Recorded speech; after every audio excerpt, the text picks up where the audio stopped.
Assalamualaikum warahmatullahi wabarakatuh. Alhamdulillahi rabbil alamin. Wassalatu wassalamu ala ashrafil anbiya'i wal mursalin Sayyidina wa maulana Muhammadin wa ala alihi wa sahbihi ajma'in. Rabbi shrah li sadri wa yassir li amri wahlul 'uqdatam min lisani yafqahu qawli. Allahumma la sahla illa ma ja'altahu sahla wa anta taj'alul hazna idza syi'ta sahla. Allahumma alhimna as-shawab wa jannibna az-zalal. Allahumma shalli ala sayyidina Muhammad salatan tuwassi'u biha lana al-arzaq wa tuhassinu biha lana al-akhlaq wa ala alihi wa sahbihi wa barik wa sallim, amma ba'du. Kaifa halukum ayyuhal ikhwah wal akhwat? Insyaallah kullukum fi sihatin wa afiyah. Alhamdulillahirabbil alamin. Segala puji syukur kehadirat Allah Subhanahu wa taala yang telah memberikan kita kesehatan, memberikan kita kesempatan, memberikan kepada kita begitu banyaknya nikmat sehingga kita alhamdulillah dapat bertemu dalam halaqah keilmuan. Halaqah keilmuan di mana kalian sekarang sudah menginjakkan kaki di kelas 8. Begitu juga kepada teman-teman, anak-anak yang kemarin di kelas 8 sekarang alhamdulillah sudah naik kelas di kelas 9. Sholawat serta salam semoga tercurahkan kepada baginda Nabi Agung Muhammad Sallallahu Alaihi Wasallam. Beliau pernah bersabda, innama bu'ithtu mu'allimah. Sungguhnya saya itu diutus itu menjadi seorang pendidik, menjadi seorang guru. Nah, kita sebagai umat muslim selain berkewajiban menuntut ilmu, akan tetapi setelah kita mendapatkan ilmu, kita diharuskan untuk menyebarkan ilmu kita, yakni menjadi seorang guru.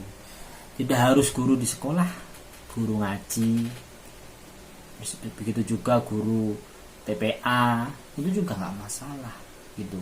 Atau bahkan kita mengajari orang lain dalam hal agama, walaupun sedikit, itu kita sudah berusaha menjadi seorang guru. Nah, anak-anakku semuanya, kelas 8 dulu ya ini. Kelas 8, perkenalkan, nama saya Muhammad Masyhudi.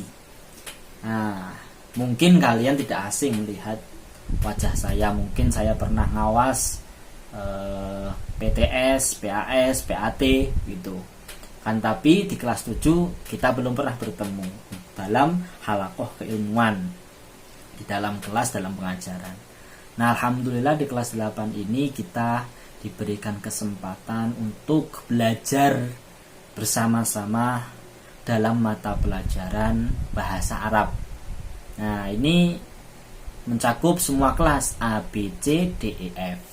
Alhamdulillah, bersyukur kepada Allah kita diberikan kesempatan yang sangat mulia ini, yaitu menuntut ilmu. Nah, sedangkan untuk mata pelajaran akidah, seperti yang kalian lihat di belakang saya ini, bahwa kita juga belajar akidah atau memakai kitab Sulamut Taufik. Akan tetapi tidak semua kelas, hanya kelas D, E, F saja.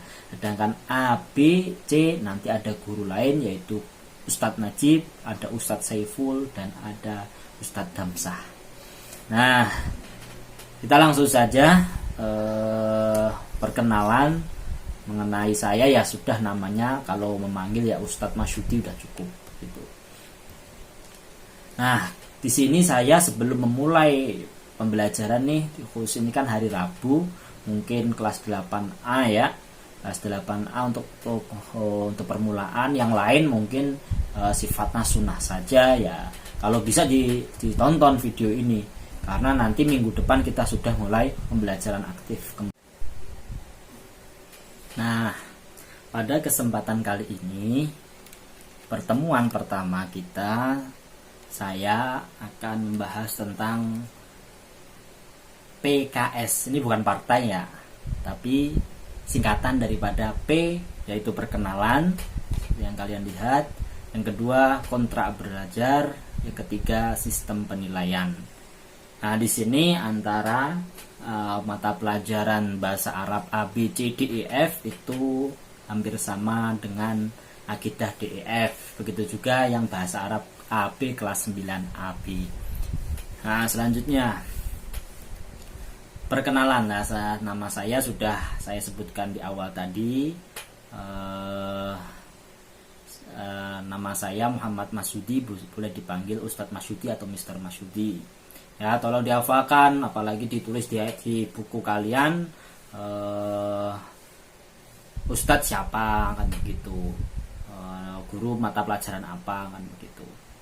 Nah, selanjutnya yang akan saya bahas adalah tentang keluarga. Alhamdulillah saya sudah berkeluarga, dan mohon doanya anak-anakku semuanya. Ini mau launching anak pertama. Nah, doanya semoga diberikan kelancaran dalam persalinan dan diberikan anak yang soleh maupun yang solehah. Nah, itu. Sedangkan untuk masalah pendidikan, alhamdulillah saya pernah mesantren itu kira-kira 13 tahun dengan SD, MTS, MA, berikutnya kuliah di Cianjur. Begitu sekarang juga sedang proses sarjana S2 lah ibaratnya, atau magister di UIN Syarif Hidayatullah. Selanjutnya untuk pengalaman mengajar, alhamdulillah pengalaman mengajar saya sudah ini tahun ketiga di MTS Al Azkar. Alhamdulillah di tahun ketiga ini insya Allah menemani belajar kalian. Sebelumnya juga pernah mengajar di MI Ciputat atau MI Nurul Hikmah gitu. Kegemarannya apa sih ya, kalau saya sendiri itu lebih prinsipnya ya menyukai yang ada. Kalau ada buku baca, kan begitu. Lebih suka membaca sih. Untuk prinsipnya, kalau prinsip bagi saya itu jadilah orang yang baik. Intinya itu, jadilah orang yang baik. Baik itu bagaimana? Kalau kamu nggak bisa berbuat baik kepada orang lain, minimal jangan menyakiti orang lain gitu. Perkenalan insya Allah sudah ya, nanti ketika selang pembelajaran insya Allah saya banyak cerita lagi tentang saya maupun tentang guru-guru saya. Ini ada fotonya, ini belakang saya ini ada foto, ini foto guru-guru saya gitu, terutama guru saya di Cianjur. Nah, kontrak belajar ini untuk pelajaran bahasa Arab dan akidah. Untuk yang pertama bagian kalau kalian berarti di bagian kiri, bagian kiri ya, kiri atas sistem dan sumber. Nah, karena ini masih pembelajaran online, maka onlinenya dengan learning system. Insya Allah kalian sudah mempunyai akun masing-masing. Lalu bagaimana ketika nanti diperbolehkan untuk tatap muka? Alhamdulillah, semoga kita bisa tatap muka seperti biasanya. Lalu ketika online maka ada video pembelajaran. Nah, bagaimana ketika online? Nah, yang bagian kanan teknis online itu Zoom. Nah, ini wajib nih Zoom 10 menit. Kurang lebih minimal itu 10 menit. Nah, di situ nanti ada interaksi antara guru dengan murid, ada tanya jawab tentang permasalahan mata pelajaran yang kita pelajari.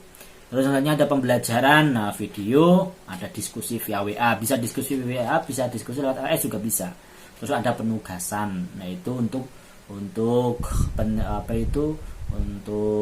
ya nilai tugas lah, dan nilai bentuk karya gitu. Nah, selain ada pembelajaran online maupun offline, kita juga ada reward atau penghargaan. Apa itu penghargaan itu? Yaitu hadir lebih awal. Ini sudah dijelaskan oleh wali kelas kalian masing-masing. Misalnya hadir lebih awal Zoom atau LS learning system, maka dia dapat poin. Pengumpul tugas pertama, peraih nilai tertinggi atau sempurna, kondisional, maksudnya aktif, kreatif, teliti dan lain-lain. Tulisannya bagus itu bisa saja gitu. Ada pelanggaran punishment, itu bisa pelanggaran nih, poin pelanggaran terlambat, tidak Zoom telat buka LS, tidak hadir tanpa keterangan, terlambat, tidak mengumpulkan tugas, dan Nah, selanjutnya sistem penilaiannya bagaimana Ustadz? Gitu. Kalau bahasa Arab tetap pakai buku paket ya. Gitu. Ini ada penilaian sikap, pengetahuan dan keterampilan. Nah, sikap ini nanti masuk ke nilai sikap spiritual maupun sikap sosial. Ada observasi, ada poin penghargaan pelanggaran, ada nanti akan diinput di aplikasi Edu yang dimiliki oleh setiap wali daripada kalian. Nah, pengetahuan nih ada tugas, ada penilaian harian, ada BTS, PAS dan PAT. Keterampilan untuk mata pelajaran akidah yaitu makna kitab. Ketika kalian saya bacakan kitab, kalian maknai, maka itu masuk ke nilai keterampilan. Ada penilaian harian dan ada tugas proyek. Nah, selanjutnya materi bahasa Arab kelas 8 untuk semester ganjil ini, semester 1. Yaitu ada 3 bab yang akan kita pelajari gitu. Yang pertama adalah bab tentang waktu as-sa'ah. Nah, as-sa'ah ini berapa pertemuan? Ada 4 pertemuan. Ya, kurang lebih 5 pertemuan sebenarnya, tapi saya anggap 4 pertemuan, yaitu 4 lembar kerja, tugas meliputi mufrodat, khiwar, tarkib, kitabah. Nah, ada 4 pertemuan itu isinya mufrodat, ada khiwar, ada tarkib, ada kiroah dan kitabah. Terus ada 1 penilaian harian. Di bab yang kedua yaitu yaumiyatun fil madrasah, keseharian kita di madrasah, ada 4 pertemuan juga gitu. Ada 1 penilaian harian juga. Lalu ada bab yang ketiga atau al-hiwayah atau profesi, ada 4 pertemuan juga, yaitu 4 lembar juga dan juga ada penilaian harian. Jadi penilaian harian selama 1 semester ini ada 3 kali. Sedangkan tugas setiap hari, setiap minggu itu ada tugas harian, yaitu itu kata kolom tugasnya nanti. Sedangkan untuk materi akidah di kelas 8 itu materi akidah di kelas 8 itu ini lumayan banyak gitu. Yaitu yang pertama kita harus belajar kitab Sulamut Taufik. Nah, namanya tuh berapa pasal yang harus kita pelajari gitu loh. Sebagaimana semester kemarin kalian belajar Safinah, ada faslun. Nah, ini di kitab Sulamut Taufik akan kita bahas ada 7 pasal kitab Sulamut Taufik. Yang ada 7 kali pertemuan, ada 4 lembar kerja, ya 7 lembar kerja atau 4 lembar kerja tergantung nanti akan saya kasih tugas atau tidak. Nah, selain memaknain kitab, itu biasanya tugasnya di kitab Sulamut Taufik itu memaknai kitab atau merangkum. Nah, selain itu kita harus membahas 6 bab buku paket akidah akhlak. Nah, 6 bab ini, tapi insya Allah ini mudah ketimbang maknain kitab yang rumit. Itu lebih mudah untuk 6 bab buku paket akidah. Itu saya ringkas dari 2 kali pertemuan dengan 2 lembar kerja, yaitu untuk ngerangkum. Ini sebagai nanti masuk ke soal-soal di BTS. Soal-soal di BTS ada soal-soal dari kitab dan ada soal-soal daripada buku paket. Tapi soal-soal dari buku paket itu lebih banyak. Itu. Terus penilaian harian ada 2 kali penilaian, ada penilaian dari kitab dan ada penilaian dari materi akidah akhlak yang 6 bab tadi. Itu akan nanti saya berikan. Gitu. Nah, selanjutnya ini untuk kelas 9 insya Allah yang nyimak video ini ada di semester ganjil ada 6 bab ini karena lebih singkat kelas 9 itu. Nah, itu aja yang dapat saya sampaikan pada pertemuan pertama kali ini dengan saya. Semoga kalian tetap semangat walaupun kita belum saling mengenal satu persatu, akan tetapi semoga dengan pembelajaran online ini kalian harus menjadi lebih baik, harus menjadi anak kebanggaan orang tua. Jangan pernah merepotkan orang tua, jangan pernah merepotkan guru. Kalian harus belajar menjadi pribadi yang bertanggung jawab bahwa kalian itu adalah siswa yang baik, yaitu yang aktif dalam pembelajaran, tepat waktu dalam mengumpulkan tugas dan selalu hormat kepada guru. Oke, itu aja yang dapat saya sampaikan. Terima kasih. Mohon maaf jika banyak kata yang mungkin kurang tepat saya ucapkan. Saya mohon maaf yang sebesar-besarnya. Itu aja. Terima kasih. Tetap semangat. Salam sehat. Assalamualaikum warahmatullahi wabarakatuh.